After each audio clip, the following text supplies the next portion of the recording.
everyone, and welcome to First Things First. I'm Jenna Wolfe. That's the Hall of Famer, Cris Carter. As always, this is Nick Wright. We've got a full jam show for you today. We got some controversy surrounding Carson Wentz and the Eagles, Cris Carter. Yeah. The Saints, they're still complaining about the no call on Sunday.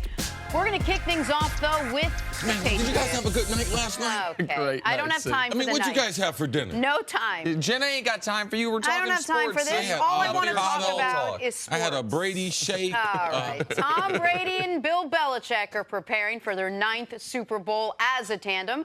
After Sunday's win, cameras caught a special moment as the two were seen embracing, saying they love each other. Same way Nick and Cece do to start every morning here. As you'd guess, it was a hot topic yesterday. Here's Tom Brady on his relationship with his longtime coach. You know, we've always gotten along great. We've worked together for 19 years. So, we've been had the same goals in mind for 19 years. And, he's been just a great, great mentor in my life, a great coach. He's taught me, more than, anyone ever could about the game of football. I've always just loved playing here and playing for him. He's the greatest coach of all time. And we just had some incredible moments together. Cece, we have heard and talked a lot about the relationship between these two, not just this year, but in years past, the discord between them. Has it been overblown? Because here they are again, and obviously, as you just heard from Tom Brady, things are, great. Well, let's just look over the last 15, 18 years in New England. Any story out of New England, because of the success that they've had, all of them have been overblown. Like, regardless of what you talk about, even if you go back to Spygate, the amount of coverage, Tom Brady's suspension, all those things, because they're the world champs. They're the most intriguing story that we've had in sports in the last 20 years, and they've dominated the landscape as far as they have created a lot of haters along the way, being successful. So, for me, this is more about this was inevitable. This was going to happen. And the reason why is because Bill Belichick and ultimately what he believes in as far as controlling his roster, as far as getting rid of players before they're out of their prime, not signing older players to long-term contracts, and him determining when their shelf life was going to be ended. Him and Tom Brady, based on what how Tom has tried to restructure his whole eating and restructure his whole career based on eating, they were on a crash course. Because Tom Brady has been saying for a long time, I want to play till I'm 45. Well, Bill Belichick, ultimately, that was going to meet, regardless. If we weren't talking about anything else, just forget about relationships, how tough they are, being in a pressure environment that they have been in, all the things. Yes, that's a normal amount of stress on any relationship. But, Brumley brought it to my attention. Man, let's look at some of the greatest relationships ever. They break up. Right. Go ahead. If you No, go ahead. That's it. No, I mean, that's what bands. You know what I mean? Be it the television shows. Like, there are a lot of long-running television shows, but like the person sitting with Regis changes, and so it's hard for things to last. Marriages, and I don't think it was overblown. I think what happened last year and what was reported last year was real. There was a power struggle, and Brady won it. And you know what? I think they're both better off for it. I think Belichick was looking for the same timeline I'd been looking at in NFL history, which was no one had done what Brady did at 39. So is he going to do it at 40 and at 41? He says he wants to play till he's 45. I've got this young quarterback who I think can do it. I know at the time being would be doing it cheaper. And then the inflection point of the relationship where even if Brady already had seized some of the power was the comeback in the Falcons Super Bowl. From that moment forward, Tom Brady, if he wasn't already a made man in NFL lore, he became as made of a man as you can within the only people who have real power over Belichick's life, the Crafts. And because of that, we saw what we saw last year, which was almost seemingly rushed at the trade deadline. Jimmy Garoppolo traded. I do think there was real discord, but discord doesn't mean dysfunction. And discord doesn't mean it can. It just didn't. Absolutely right. And it all worked out. Right. I know they didn't win the Super Bowl last year, but that wasn't on number 12. What did he throw, 500 yards? He was great. And then this year, when things seem to be on the team level deteriorating from a performance standpoint, come the playoffs, they dominate the Chargers. Belichick has a brilliant game plan for the Chiefs. And then in the final moments, guess what? Brady was perfect. And so to me, that embrace at the midfield was, maybe I'm reading too much into it, but when I'm looking at it, it was a realization from both of them. Man, we don't get to 9 by ourselves. We might not get to 5 by ourselves. We might not get to 3 by ourselves, because that Chiefs game was the perfect melding of the two. Belichick took care of the beginning. Brady took care of the end. And with the two of them, they are so much greater as a combo than what they would be individually. The reason why I believe it's overblown is because I know Mr. Kraft. I know enough about Belichick in knowing players that have played for him, played against him, know other coaches that have coached with him, know people that have played with Tom Brady. And there's not a lot of information on these relationships. So for me, a lot of this stuff is guessing. A lot of the stuff, it is gossip, because there's not a lot of information out of that relationship. So I believe a lot of the media attention, people add things to what happened. Ultimately, they had to make a decision on Jimmy Garoppolo. Right. If he was going to stay, if he was going to go. Now, Belichick might have wanted something else, but Tom Brady's ability to play at 40, that changed the game. Him playing at an MVP level at 40, regardless of what Belichick believed in, all right, it became evident Tom Brady wanted to finish his playing career with the New England Patriots. So for me, I don't think there was as much tension there as people would try to make us try to believe there was tension there, compared to there's automatically going to be tension in a work relationship, especially when you can't control your exit. And that's the way it is with Tom Brady in New England. What people like to do so often is pull them apart. Well, does one need the other? Who's more important? Who won that game? Who's responsible more for the titles? Who's responsible more for the success? But it appears to be that them together are responsible for the success, that they wouldn't be able to survive or thrive, if you will, separate from each other. Why are we even asking that question? I mean, can you think of another relationship in sports that we just talked about in Green Bay? With McCarthy and Rodgers, 1 or 2 seasons of him being a little upset, and they had to separate the two. I'm sure that it has gone over the years where there are times where Tom Brady's frustrated, but I can't imagine the two of them not being together and not being responsible for the success. Right. It's a sports unknown, and we'll never know it. Like what would Belichick's career have been like with a different quarterback, and what Brady's career would have been like with a different coach. I do think there are paths to go down where, for both of them, it doesn't end anywhere near greatest of all time discussion. But what we know is what we know, which is together they have accomplished unprecedented, and it's not just unprecedented. It would have been seemingly, if I would have told you, Cris, or when you were retiring, which you retired the year after they won their first Super Bowl, that, hey, these guys are going to go to 8 more of these things together. They're going to win 4 more, maybe 5 more. I don't think you would have believed it was possible. I don't think anyone thought that it was. No, I would have put that in the bag of Nick Wright's hot takes. Right. I mean, this is not going to happen. It is more, when people say, when LeBron went to the Heat, and he was like, not 6, not 7, that seemed outlandish, but it didn't seem impossible. When people talk about the Warriors, if they stay together, could they win 4 in a row, 5 in a row? It seems outlandish, but not impossible. What the Patriots have done seems impossible. The only reason it's believable is because we saw it happen, and it obviously and clearly doesn't happen without these two guys coming together at the exact moment they did and the way they did. Belichick can't coach the way he wants to coach unless he has a quarterback like Tom Brady. So for me, Belichick will always be more important. His impact on the 53-man roster, how that roster is put together, how the front office is going to do, how the Crafts are going to run their football business, that's all Belichick.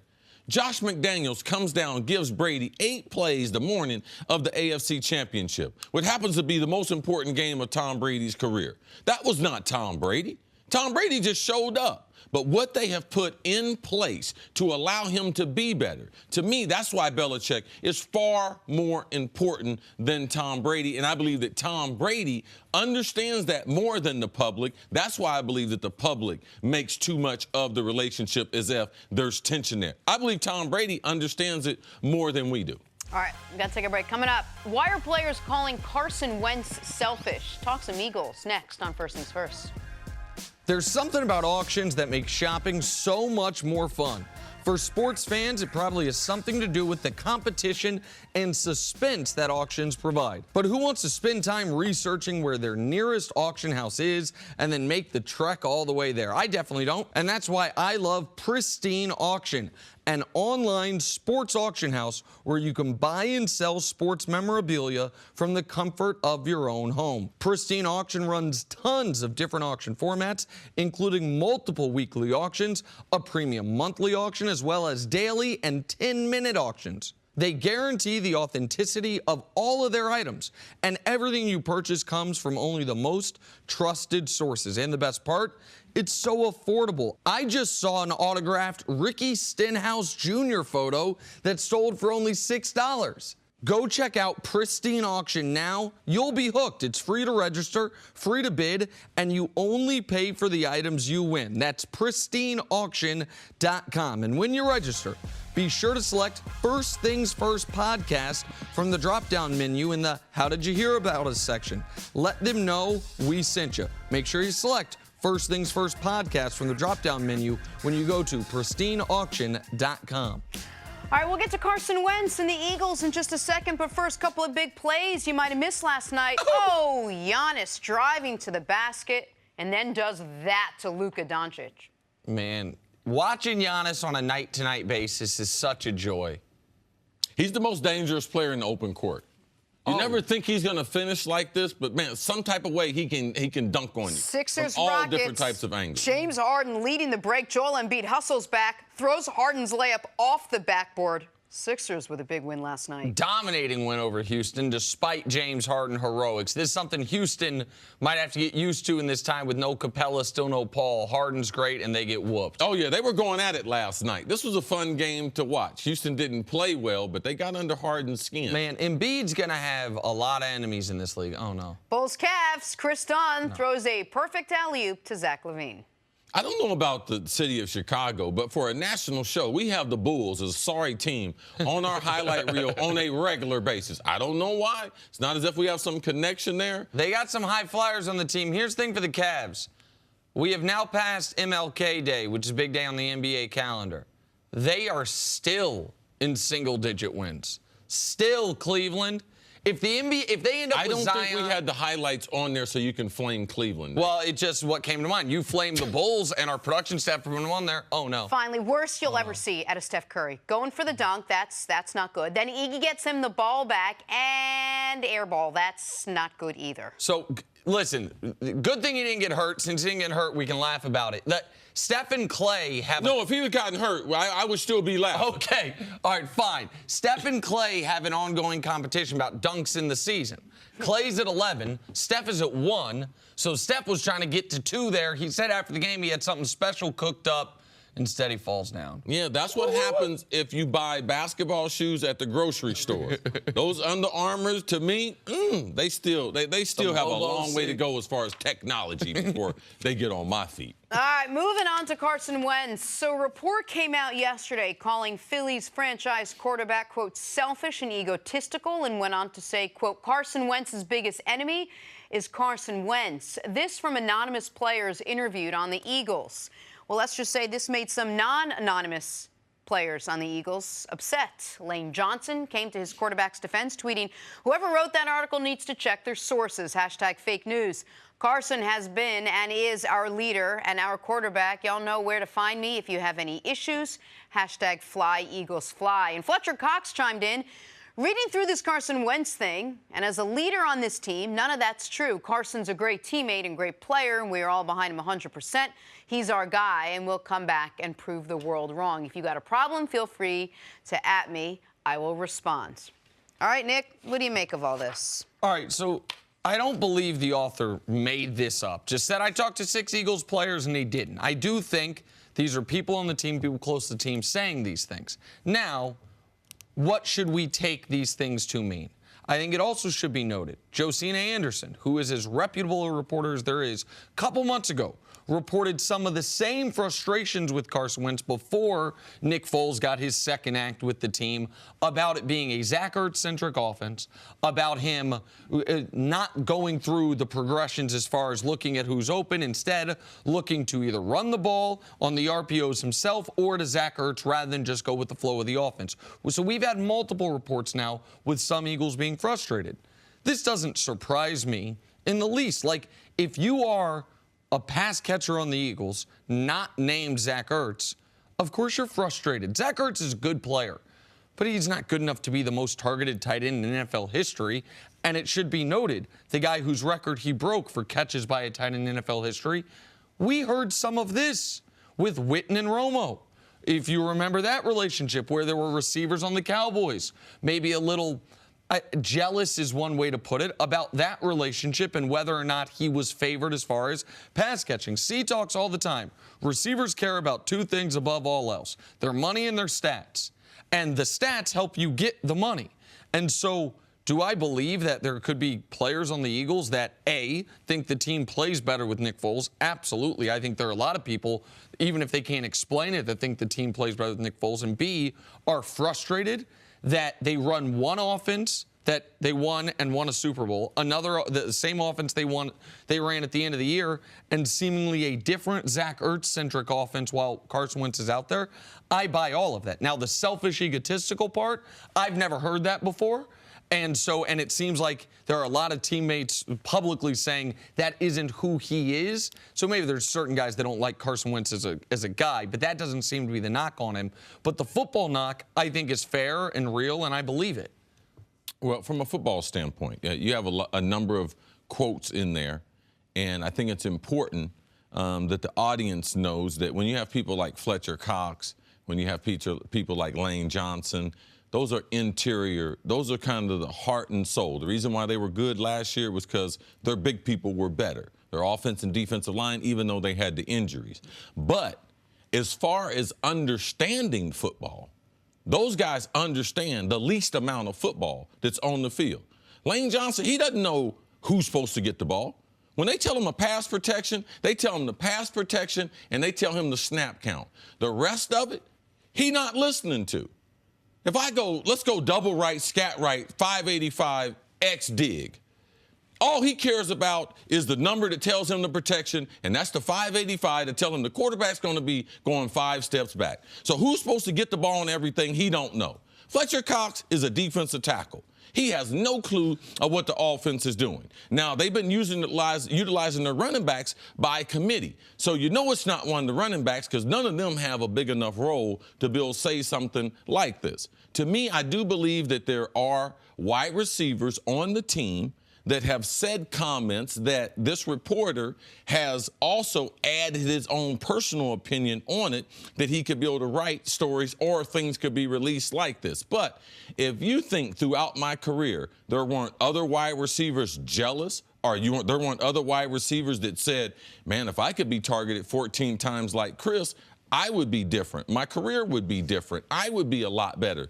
So for me, in something like this, I've been following it long enough to think one of the wide receivers did give him some comments. And it's hard for people, it's hard to impossible when someone shows up on the job and your performance goes up, for them not to think that between the correlation between their performance and that person not being better, that's all they can interpret. And there's no NFL offenses that are the same when you put the backup in compared, because no one sees football the same. I don't care. If Drew Brees was the backup for New England and they had the same game plan, the ball would not come out to the same people because it's impossible for two people to see football the same way. Every coach at the end of the week, you know what he asks the starting quarterback? How comfortable are you with this? What else do you like? What do you feel? Because guys they feel more comfortable throwing to certain parts of the field. Yes, and there's guys that feel more comfortable throwing to certain receivers. Yep. Just to protect the quarterbacks a little bit from the Philly thing, and then I'm going to stop. There ain't a whole bunch of separation. So when you talk about throwing the ball to Zach Ertz, he's their best wide receiver. He gets the most separation. He wins more than the other receivers. Alshon is no separation. He's a 50-50 guy. All right. Nelson Aguilar is inconsistent his first several years in the league. Who else do you have there? So when the receivers are complaining, I would just be careful, because there's not a whole bunch of separation I see the wide receivers getting. Is it a legitimate knock on a quarterback to not go through his progressions for him to feel a certain level of comfort with one specific receiver? It's a legitimate knock if the offense is not reaching its full potential. It's a legitimate knock if you could be being more effective, and that's to C's point, which is when they got in real time, we usually don't get this in sports, the real-time experiment, which is let's change one variable. The variable being quarterback. Oh, all of a sudden, look, the offense is wide open. The offense opens up. The other part... I wouldn't say as far as one offense is wide open when Carson Wentz is not in there to Nick Foles. I don't think that was the case in the 2017 season. In the 2018 season, to my eyes, the offense did seem to open up greatly in the final month of the season once Nick Foles went in there. Now, we can talk about the other things that weren't as one-to-one as far as quarterback change. Offensive line got better. Guys got healthier. More desperation. They really could wear the underdog roles, whatever it is.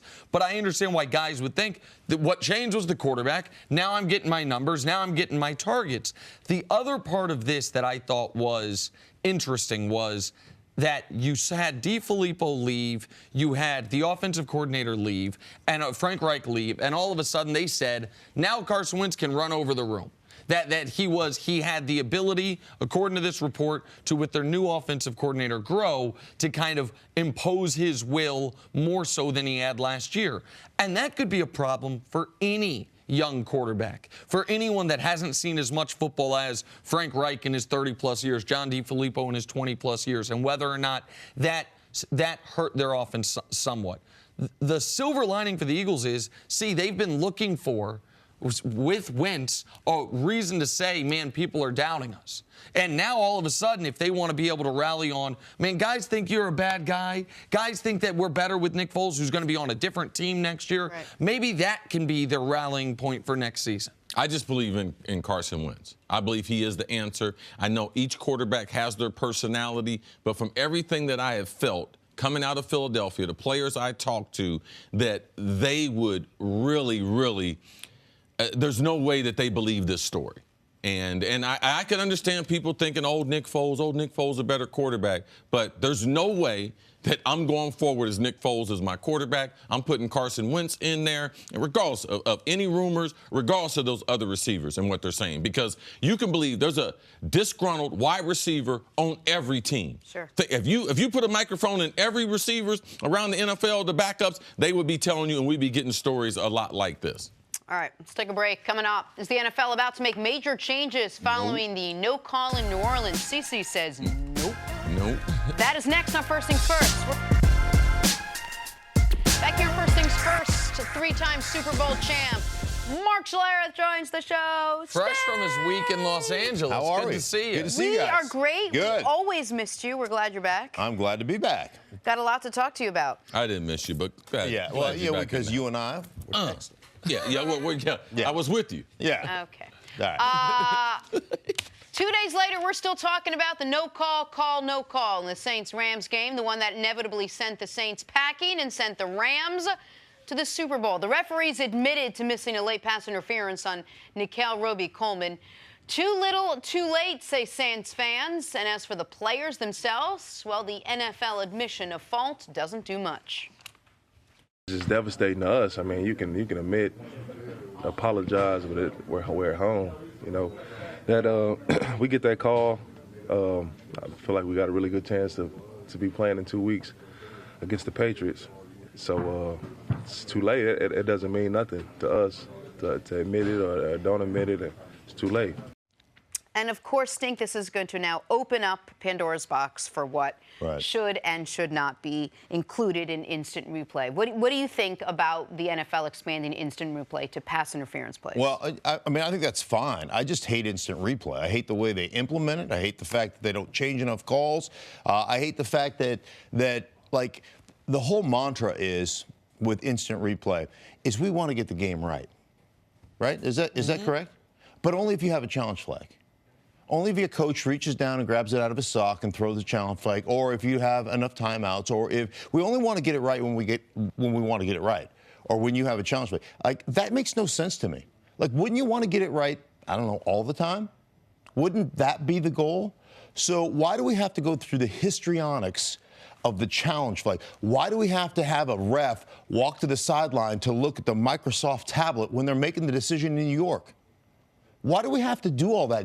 Just put a lower third down that says, this challenge brought to you by Microsoft. If you're buying it, why do we have to go through all the garbage? Let's have somebody upstairs that looks at every play and goes, oh, yeah, wait a minute. Give me a second. Let me relook at that. Stops the game or whatever. I don't understand why the whole challenge play. Is it for the drama of it? Because I don't care about the drama. I want to get it right. Well, I think it's a lot easier to recommend something like that when you're in the playoffs and you only have a game or two.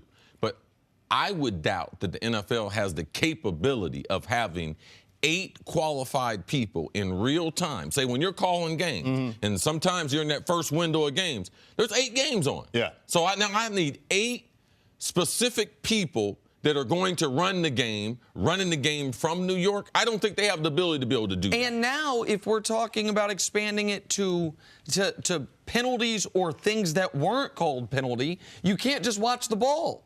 You got to watch the opposite side of the field. Was there illegal contact? Did one of the guys in the trenches hold? Listen, I think this is a terrible idea. Just period, point blank. And people can point to the CFL. Oh, the CFL did it. And they expanded replay in the final 3 minutes and on pass interference calls. Okay, people can say that. You know what happened in 2015, right? In the CFL championship game, the Grey Cup, was the game was, I don't necessarily want to say flipped, but on the game-winning touchdown drive of their version of the Super Bowl, coach challenged a non-call pass interference, went his way. We want that. Because it's usually not this blatant. It's usually hand fighting. It usually could go either way. And I'm watching Chiefs-Patriots, and I've been told the whole time there was replay, it's incontrovertible video evidence. And they are looking if Julian Edelman touched that punt. And it's like, in this angle, it looked like it touched his thumbs. In this angle, it didn't. And nobody knows if that's getting overturned or not. There's not consistency with it. The reason that play ended up not being a controversial one was 2 plays later, Brady threw a pick, so it felt like, it evened out for the Chiefs anyway. But I do not trust the mechanism, and at its core, I don't think these NFL games are just about getting it right. There's a reason that NFL guys make the money they do when they're on television, and the International Lawn Dart Association isn't. People enjoy watching the games. And if these games turn into 4.5-hour review fests because every call must be got right every time, then you are dampening the entertainment quality of what is the entertainment industry. So with respect, I wish we could remove all replay.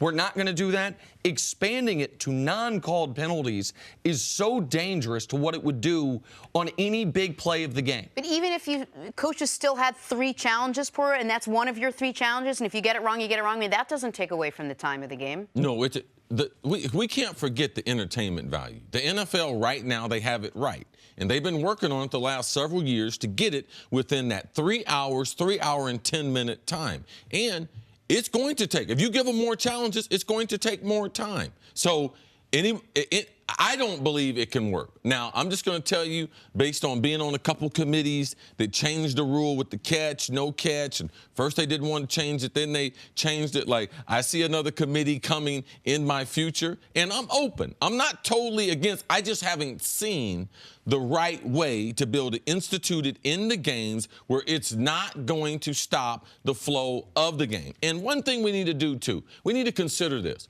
Before we change any more rules, how much more difficult we're going to make it for the defensive players? Yeah. Well, anybody thinking about that? No, of course not. Right. Now, because it's already impossible to play defense. We got the numbers going. The numbers tell you that as far as points. We saw that September, October. Man, the only thing that helped us out was the weather. Was the weather a little bit. So how many more rules are we going to change that we make this game more lopsided than what it is? I will tell you the other thing, and you're 100% right on that. The other thing is how many more rules are we going to change to make it more difficult on the refs? Like, their job is incredibly difficult. And this is one of the reasons I was always, now I'm not a replay fan. I was always one of those guys that's on the fringe saying scrap the whole thing because you can't get it right anyhow.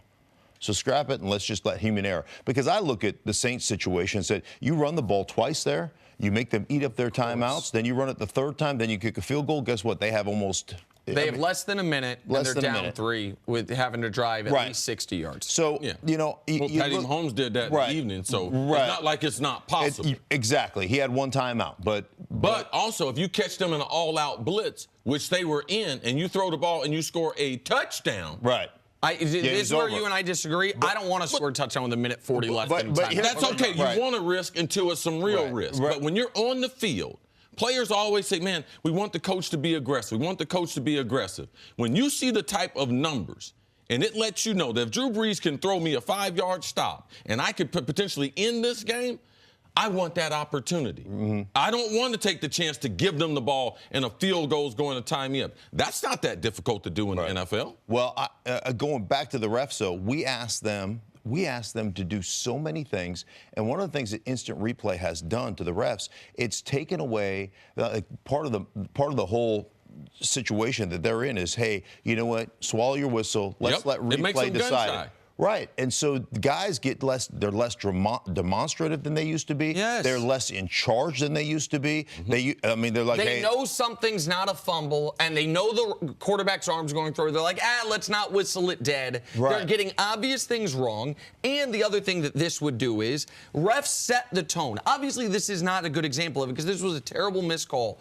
But refs set the tone early. We calling it tight or we calling it loose? Right. Are we going to call it by the letter or are we going to let you play a little bit? Right. And if you then all of a sudden can challenge one play a game, to your point, Jenna, how long would it delay it? Even if it doesn't make the game longer. One of the worst things about, in my opinion, the catch rule the way it used to be was any big catch, if your team made it, you're sitting on pins and needles while they're showing these replays. You're like, oh, God, don't let them show that the ball moved. Don't let them show this little bit because you want it to get to the next play. If you could challenge non-calls, any big touchdown your team scores, you're just terrified. Don't let them throw a challenge flag because there was holding on the guard. Don't let them throw a challenge flag because there might have been a pick play, a yard pass where it can be. And you can't. One of the nice things about baseball is a home run's a home run. Like, there's clarity on it. We know when a guy hits a home run, it's not getting challenged, it's not coming back. And so that's where I agree with you entirely. It's made the referees less certain of what they're seeing with their eyes because they have the crutch of the replay. Mark, stick around. Yeah, well, we're gonna talk more football on the other side. Coming up, was the discord between Brady and Belichick overstated? That's next on First Things First. Back here with Mark Schlereth, we're going viral. Antonio Brown spent Championship Sunday shirtless, working on his craft, catching passes. No, he's wearing a shirt. Is he not wearing a shirt? He's wearing a shirt. Kyler's not wearing a shirt, and that's who's throwing the ball. From Heisman winner Kyler Murray. AB also tweeted his appreciation for Steeler Nation, saying this is not a goodbye, just a thank you. See, you took note of this during the games, talking about whatever criticisms people have of Antonio Brown, how hard he's going to work is not one of them. No.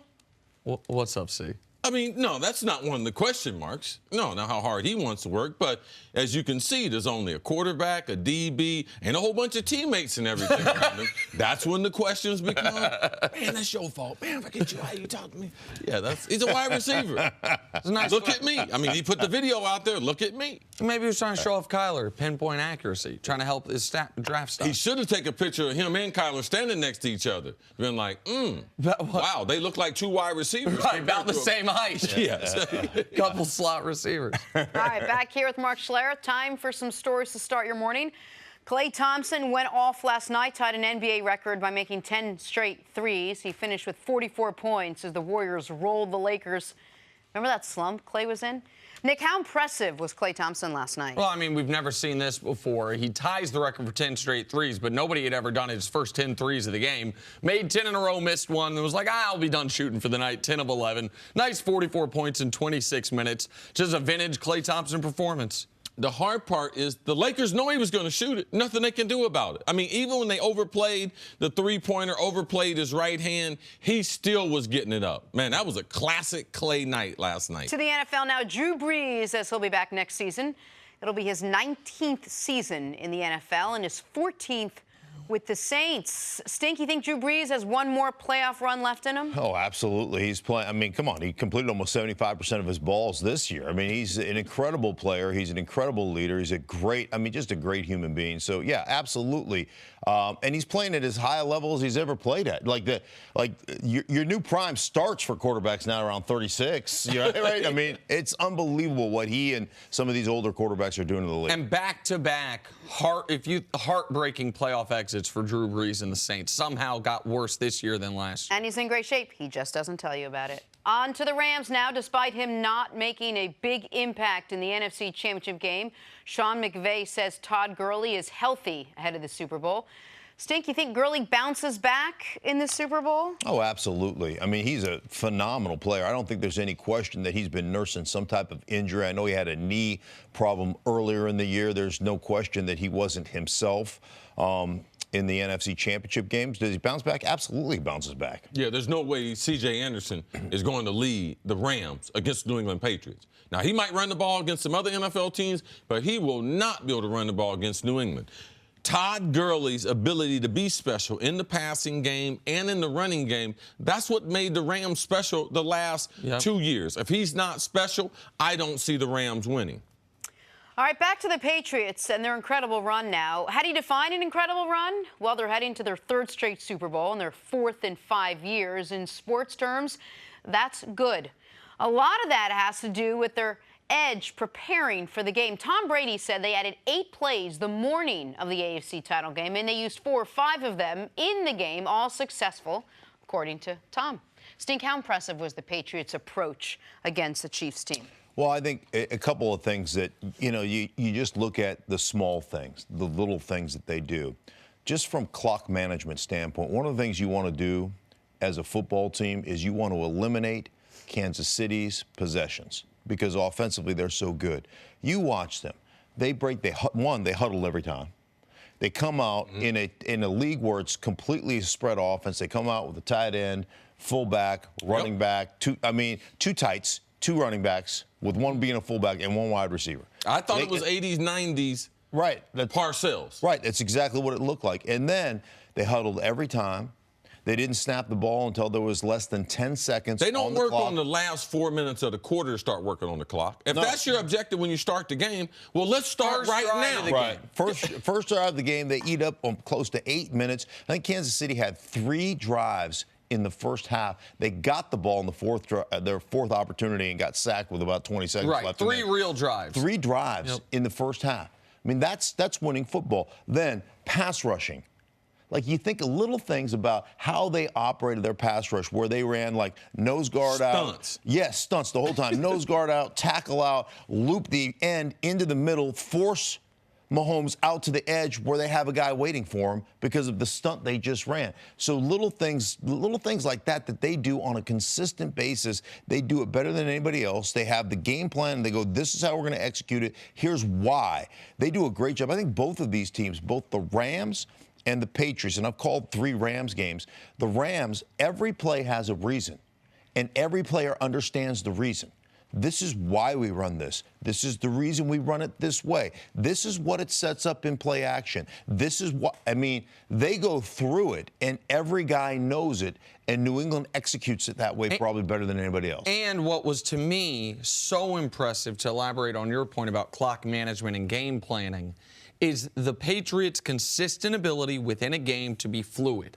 So the Patriots' plan the whole first half was minimize possessions. It was very clear. And they dominated that first half. But thanks to that Brady pick in the end zone, they're only up 7-0.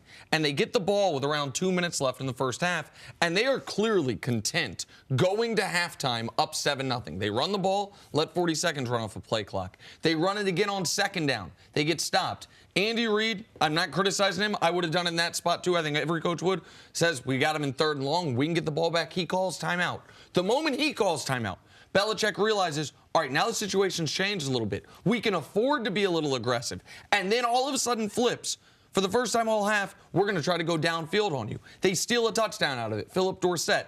The second half, they go back to the clock management game plan. Then the Chiefs take the lead. And then it becomes a Tom Brady passing-centric offense. Their ability within a game to change their style to exactly what the situation demands, as opposed to the old cliche of, oh, we're going to establish the run, we're going to be a tough-nosed football team, or we're going to spread them out. Okay, that all makes sense if the situation demands it. The Patriots do whatever individual situations demand, recognizing that could be 3 or 4 different things within one football game, as was the case Sunday night. This is why all season I would ask you, why are they so good even though talent-wise they don't match up with their opponents so well? It's because you keep saying they play such good situational football. They're so prepared. They know exactly what's going to be, what's going to happen, and it starts with Tom Brady at the line being able to read those defenses. Well, they don't know what's going to happen. They play the percentages as far as probability.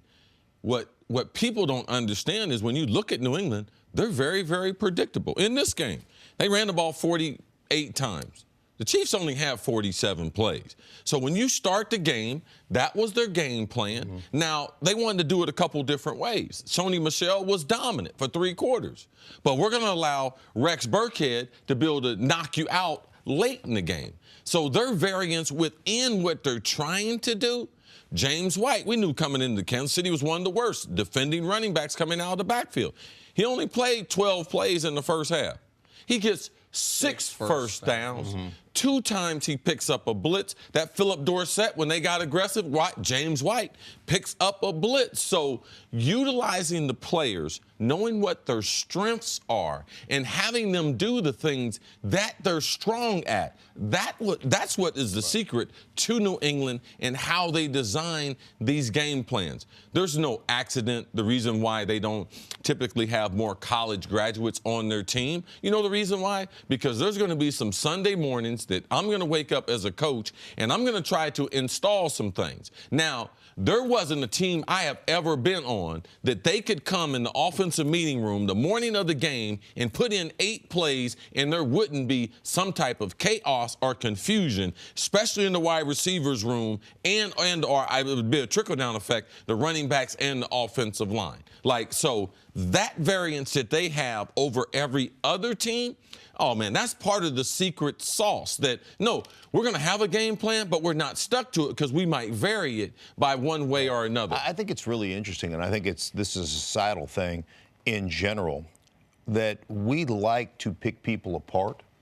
We like to look at people's weaknesses because it makes us feel better about our own weaknesses, to point the finger at somebody else's weaknesses. Right, and that's immediately what we start to do, Stink, after college football. We love the pomp and pageantry of college football, all these kids playing for their school. But as soon as they say they're going pro, we immediately say, Kyler Murray, oh, he's not 5'11". Right. You know, then we start poking, yes. So the New England Patriots, and I've talked to multiple people within, like in the scouting community, people that have worked for them, and the whole aspect that sets them apart is, I don't want to know what he can't do.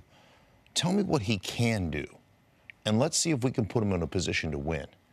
And I think ultimately you can look at any walk of life or any business and say, if you had that as your standard, if you had that as your foundation of don't tell me what this guy can't do, let me put him in a position to win. Let me put her in a position to win, as opposed to focusing on her or his weaknesses. And that's what they do. Why do you think they use 3 different backs? Well, this guy's really good. Right, this guy's really they get a good complete back by using 3 of them. Right. This guy's really good at this, and this guy is really good at this, and we're going to put him in these situations to be successful. We're not going to ask, we're not asking Rex Burkhead to do something that's James White's strength. Let's put James White in there. And it's why I constantly underrate this team.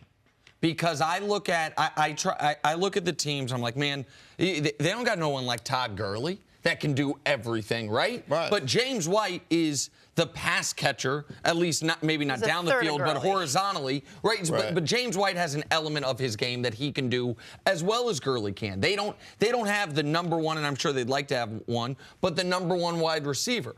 But they have a guy in Edelman that they know exactly what he can do, and they will only ask him to do that. Philip Dorsett might only be able to run one route effectively. He scored a touchdown on it on the AFC Championship game, running that 9 route. So, like, their ability to simply say, okay, you might Cordarrelle Patterson, you might have been disappointing as a first-round draft pick in Minnesota, but there were elements that made you a first-round draft pick that instead of trying to grow your game to the things you're weak at, we are just going to try to put a spotlight on those things, those skills you already have. We're going to maximize the skills you have. And I found it laughable when people said, well, Gronkowski, he's dropped. I mean, he only had 1 catch. And I'm like, did you watch him on line of scrimmage?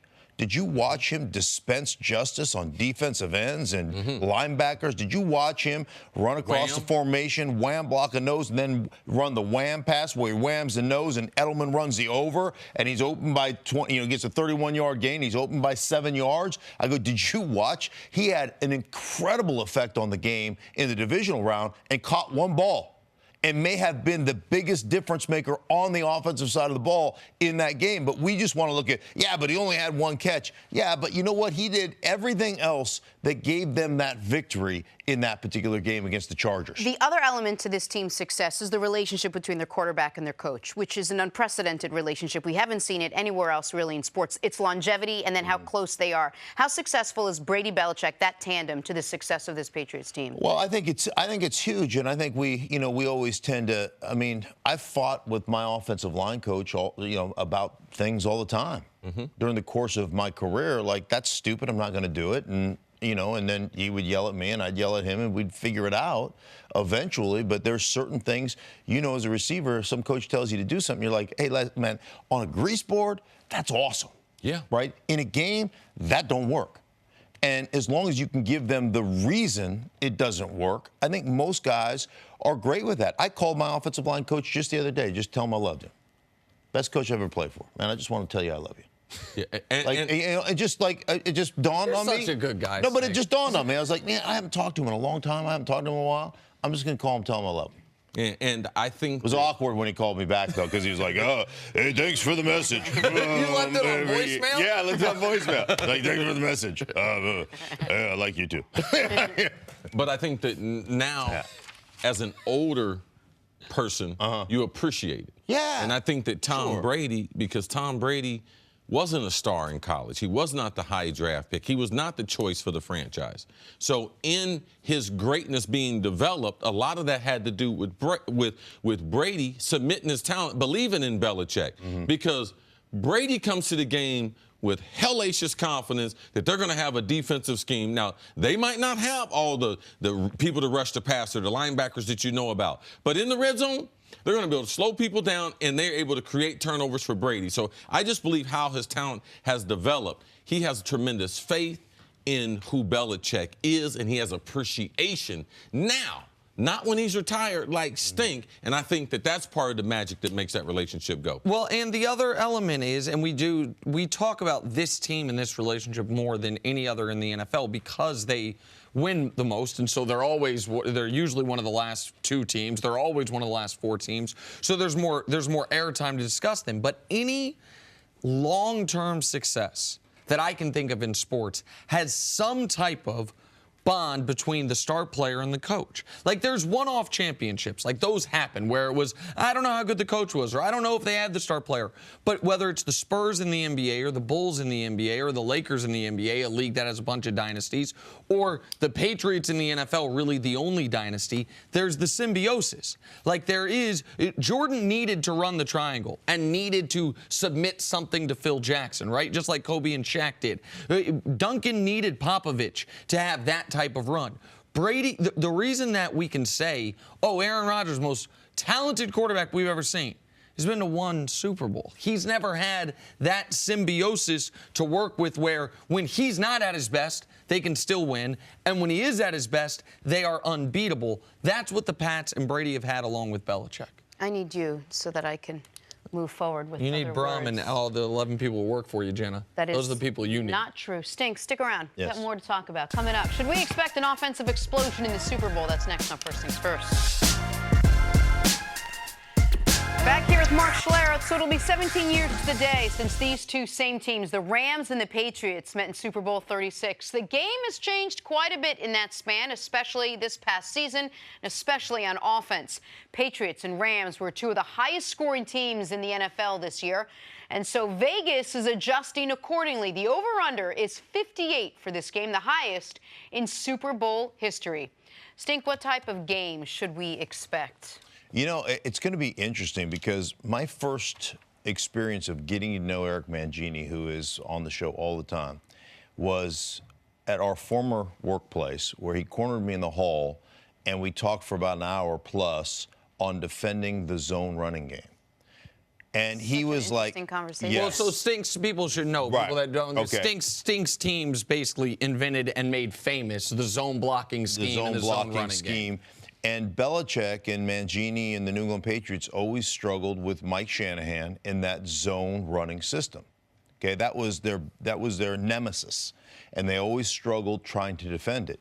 Well, I'm telling you, put on the Rams. The Rams run exactly what the '90s Broncos run. It's identical, except for the fact that they do it out of three wides. They do it out of nickel far more than the Broncos. We were far more base. Right. And so they run all that stuff. Now, they have other things that they run as well, but it's based out of that wide zone, wide stretch, 18-19 handoff, 18-19 force, 18-19 pitch, 18-19 toss. It's all based out of that.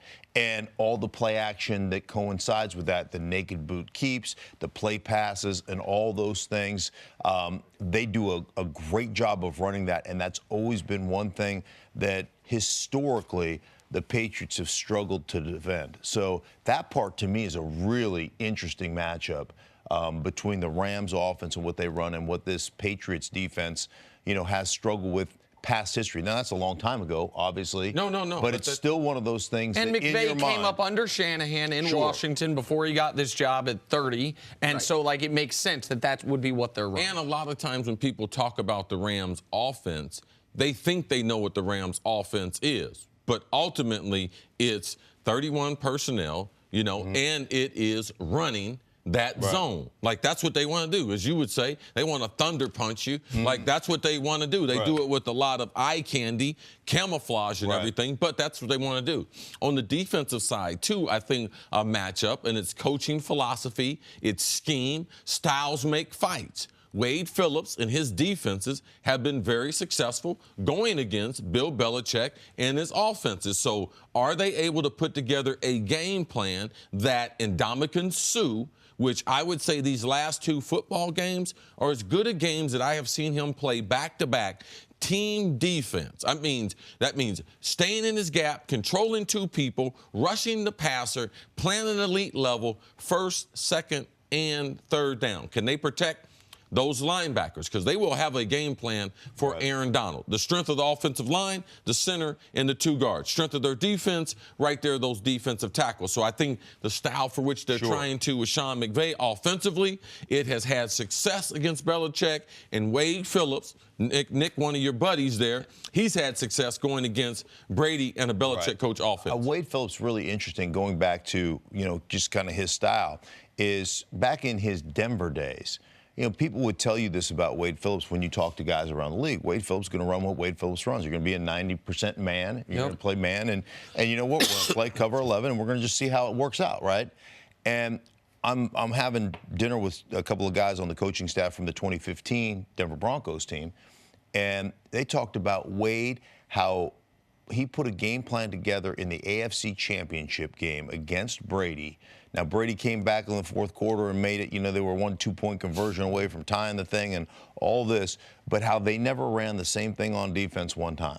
It's like you take everything Wade has ever done and what he has been historically through his career, and in that particular game, it was blitz, then it was coverage, then it was man, then it was then it was zero, then it was throughout the entirety of the game. And history would tell you that if you give him people who can rush, and you give him some coverage people. That's all he's ever wanted. All he's ever wanted is give me 2 corners that if I need to, I can leave them on an island and give me guys that can get home. Sure. The other 7 guys on defense, he'll figure out. The safeties, the linebacking, like this is when he was in Houston, and he'll tell you he stood on the table for J.J. Watt because when they were going to draft him, because he thought, all right, if he can take care of, as a 3-4 defensive end, my pass rush, much like if Aaron Donald can take care of my pass rush as an interior defensive lineman, the ability it gives him. Another aspect of this game that I do not think should be discounted. We just saw what the Patriots did to Tyreek Hill. Add it to the list of #1 options for an opposing offense the Patriots have just eliminated. I think it became most famous when they played the Rams 17 years ago and they said, listen, greatest show on turf, lot you can do. What's not going to happen is Marshall Faulk going to ruin our day. And that started this, or at least started it famously, and has kept it going. Todd Gurley, of course, the #1 option for the Rams. But their #1A is Brandon Cooks, a player who we just talked about how the Patriots know guys' strengths, know what they can do, know what they can't do. He was with the Pats last year. Like, they have intimate knowledge of what Brandon Cooks is really good at and what you can let Brandon Cooks try to do because he's not great at. Because I can present the other side of that. You also got a year of Brandon Cooks running past you in practice. All right, because he's a hell of a, he is a hell of a talent. But they also got bad memories of him. It's not like they were just shutting him down. No. There's a reason why he's put together, I think, 4 straight 1,000-yard seasons. Absolutely, but I think they would rather have the memories of him running past you in practice rather than just have the film of him running past people, because having him in the building, they know him as a player better than any player they have on the Rams. So what about the same intel that I have? As a wide receiver. Right.